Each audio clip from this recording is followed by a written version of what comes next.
Severance Season 2 has been delivering, no doubt.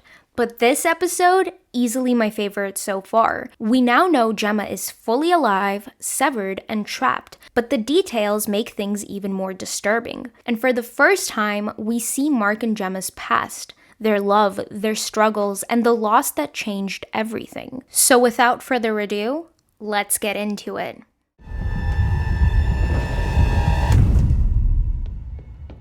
Now for clarity, I will recap everything chronologically, starting with the past and then the present of Mark and Gemma. We open on a flashback to Mark and Gemma's first meeting, a university blood drive, ironically a Lumon-sponsored event. Both are professors at Gans College and their chemistry is instant. Their relationship quickly evolves into a loving marriage filled with domestic bliss. Eventually, Mark and Gemma try for a baby and she becomes pregnant, revealing it during dinner with Devin and Regan, but later suffers a miscarriage. The couple turns to IVF at the Butenman Fertility Center, a Lumon-run clinic where Dr. Maurer is seen working. After 3 unsuccessful rounds, Gemma receives some kind of survey that includes ideographic cards, which we also see in Season 1, and we know that O&D is printing these cards. And one of these cards is Chikhai Bardo, also the card that Dylan stole from O&D. Now, Chikhai Bardo is a Buddhist concept of the transitional state between life and death. Mark and Gemma's fertility struggles put a strain on their marriage. On their last night together, Gemma asks Mark to go out with friends, but he stays home to work. Hours later, police arrive at his door to inform Mark of Gemma's death in a car crash. However, Gemma is not dead. She is being kept on Lumon's testing floor, where she is trapped in a series of psychological experiments. Every day, she wakes up as an innie assigned to a new room. Each room corresponds to an MDR project name, and in each, she endures a unique, unpleasant experience. Dental work, simulated plane crash, or even endlessly writing thank you notes, which a past flashback shows she hates doing. Now, Dr. Maurer oversees these tests, playing different roles within them, while a team beneath MDR, or I want to assume directly beneath MDR, led by Mr. Drummond, monitors her. Drummond confirms that the experiments prove Severance technology works, and warns that once Mark finishes the Cold Harbor file, Maurer will have to say goodbye to Gemma. Later that evening, Maurer visits Gemma in her room, and Gemma says she wants to go home. But Maurer, who appears to have developed a disturbing attachment to her, lies to Gemma, claiming Mark has remarried and has a child. Gemma, furious and hurt, knocks Maurer unconscious with a chair, steals his key card, and attempts to escape. She makes it to the elevator leading to the severed floor, but as the doors open, she switches to her innie. Milchik is already there, waiting. When she starts asking him questions, he cuts her off and simply tells her to turn around and go back, and she does. Meanwhile, Mark remains unconscious after his failed reintegration attempt. Dr. Regabi confirms to Devin that Gemma is alive and that Mark chose reintegration to find her. Devin recalls the innie cabin, a location where severed people allegedly become their innies, and considers calling Kobelvig for help. Regabi strongly warns against this, believing Kobel would turn them in, and abruptly leaves, frustrated that Devin isn't fully listening to her. The episode ends with Mark finally waking up and remembering Gemma. Devin asks where did he go, but he doesn't answer.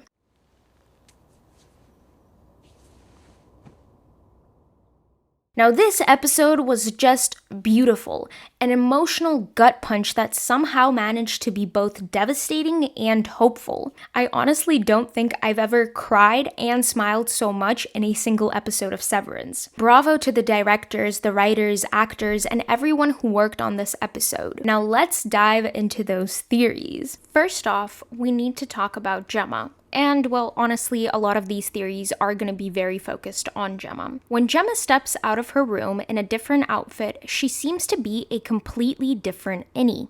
And I have a couple of questions about this. What would happen if another severed person walked into one of Gemma's rooms? Would they remain their usual innie, or would they also take on a new personality like Gemma? Or do those rooms affect all severed people the same way? Now, the second question I have here, Could Lumon be selling the experience? Imagine this. You hate the dentist. Well, Lumon's new severed dental office guarantees you'll never remember the pain. Or another example, back in season 1, when Devon gave birth at the Demona birthing retreat, she met Gabby, the wife of a senator in Kier, I assume. Gabby had been severed to avoid experiencing childbirth. If Lumon is already severing people for convenience, what's stopping them from expanding the business? Now, a viewer named Patrick reached out with an analysis on Severance recurring themes of death and the afterlife, which feels especially relevant given the episode's title, Chikhai Bardo, a Buddhist term referring to the transitional state between life and death. Patrick pointed out how much the show leans into imagery of mortality, things like veins, cutting, drowning, starvation, and religious symbolism show up constantly. And now with everything happening to Gemma, it raises a huge question. Is Lumon trying to control life and death? I honestly wouldn't be surprised. This brings me to my main theory. I assume Gemma is being stress tested by Lumon. Drummond literally asks, "Are the severance barriers holding?" Yes, the technology is working. Which means they're deliberately pushing her through physical and emotional distress to test how much Severance can suppress memories, emotions, and even pain. It's like they're breaking her down piece by piece, trying to strip away any sense of resistance or individuality. Now, one small detail that really stuck out is when Gemma mentions in a flashback, "I'll write you a thank you note." Hate writing thank you notes. and yet in one of her tests at Lumon, she's forced to write thank you notes over and over again. This isn't just some kind of observational test. They're actively trying to reprogram her. Then there's what Dr. Mauer tells her. You will see the world again, and the world will see you.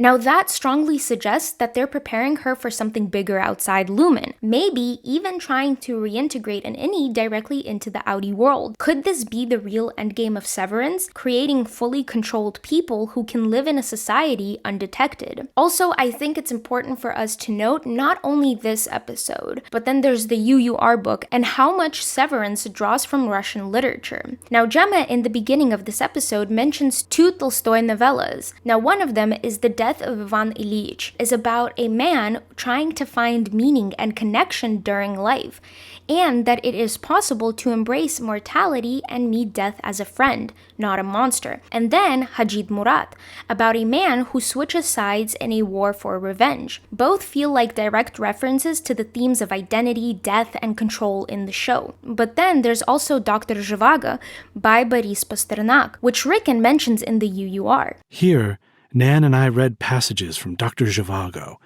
while Flip and Devon dozed in the warm sun. Now that novel is about a man caught between 2 worlds, 2 identities, and a system that dictates his fate. Does that sound familiar? Bear with me here, okay? Let's bring this back to Cobell and what Ragabi said about her in this episode. She's Lumon through and through. She was raised by them. She's a soldier. In one of my previous videos, I mentioned a theory about Kobelvik being the child born to 2 severed parents. According to the theory, Kobelvik was raised in a Lumon-controlled environment, like the Myrtle Eagan School for Girls, fully indoctrinated from birth to become the perfect Lumon employee. At some point in her life, she may have suffered a traumatic accident, leaving her on life support. The shrine in her house, the breathing tube, the hospital bracelet could all be clues. If she was saved by Lumon and permanently severed to keep her alive, it would explain why she's so obsessed with reintegration. She might just be desperate to remember her own life. And here's where Gemma ties back in. What if Gemma is being turned into the next Cobell, but instead of raising a child to be a Lumon soldier, they're now taking fully formed adults and reshaping them into what Lumon needs? Now I'm going to push this a bit further, and this next part is pure speculation, okay? Do not get your knickers in a twist, but hear me out. We've seen a theme of pregnancy and birth in this episode. the fertility clinic, the focus on a woman who can't conceive. Now in season 2, baby Kira appears in the opening sequence, and also most people assume that Helly is pregnant because her and Mark shared vessels. But what if Lumon is deliberately taking women who cannot have children and refining them to breed future Lumon soldiers? It sounds insane, but if Lumon is willing to rewrite a person's identity entirely, why wouldn't they push this even further? Could Gemma be a part of some long-term plan to create the next generation of severed individuals, people born and raised entirely under Lumon's control? Maybe this is a reach, and most likely it is, but after everything we've seen, can we really rule anything out? And that is it for my theory this week, but I will leave you with one final question. If you were caught in a mudslide, would you be more afraid of suffocating or drowning? Please let me know in the comments down below. To wrap this up, I just want to apologize for not having more theories this time around and for this video being shorter than usual. This episode gave us so much information, but instead of opening up new theories, it kind of reinforced and deepened the ones we already had, especially for me. There's still a lot to process, and I feel like we're on the edge of something huge being revealed. That said, I am really excited to hear your thoughts. Do you think Lumon is trying to control life and death? Is Gemma being turned into the next Cobell? And what's the deal with baby Kier? Let me know in the comments down below. Also, I want to let everybody know, once again, these are just theories.